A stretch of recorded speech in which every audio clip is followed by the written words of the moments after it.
Bonjour tout le monde! Aujourd'hui je vais vous présenter 3 livres d'un de mes auteurs préférés, Adam Silvera. C'est parti!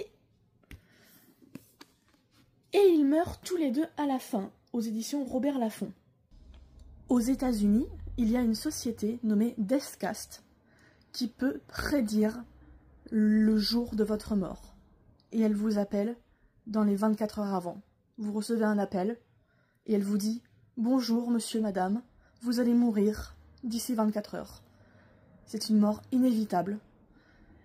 Personne ne sait comment vous allez mourir, mais vous allez mourir d'ici 24 heures. Dans ce livre, on suit l'histoire de Matteo et Rufus. Ce sont 2 adolescents qui habitent à New York et qui reçoivent tous les 2 l'appel de Deathcast. Ils vont donc tous les 2 mourir d'ici 24 heures. Et grâce à une application nommée Dernier Ami, qui permet de se faire un dernier ami avant de mourir, eh bien ils vont se rencontrer tous les 2. Et un lien fort d'amitié et d'amour va se créer entre eux. Et ils vont passer le dernier jour de leur vie ensemble. C'est un livre qui m'a fait pleurer, mais au-delà de tout ce qu'on peut imaginer. Donc je ne peux que vous le conseiller. On enchaîne ensuite avec le premier qui meurt à la fin, toujours aux éditions Robert Laffont. Ce livre est un préquel à « Et ils meurent tous les 2 à la fin ».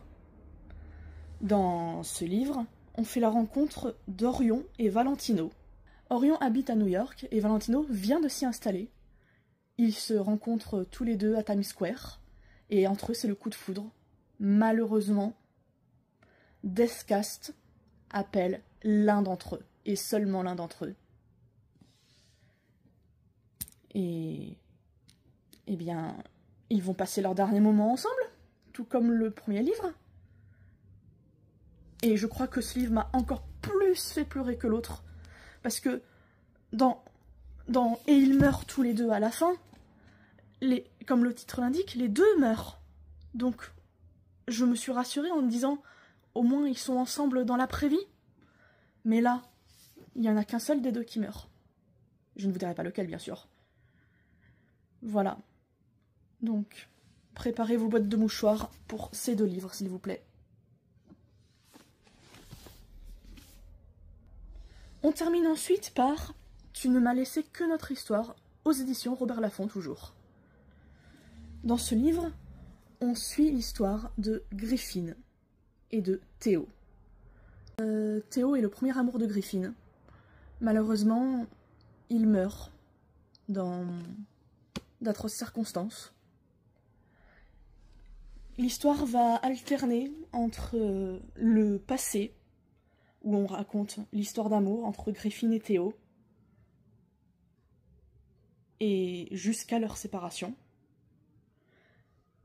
et le présent, où on raconte le deuil de Théo porté par Griffin et par Jackson, le 2e amour de Théo, et la rencontre de Griffin et de Jackson, qui vont devoir porter le deuil de l'être aimé.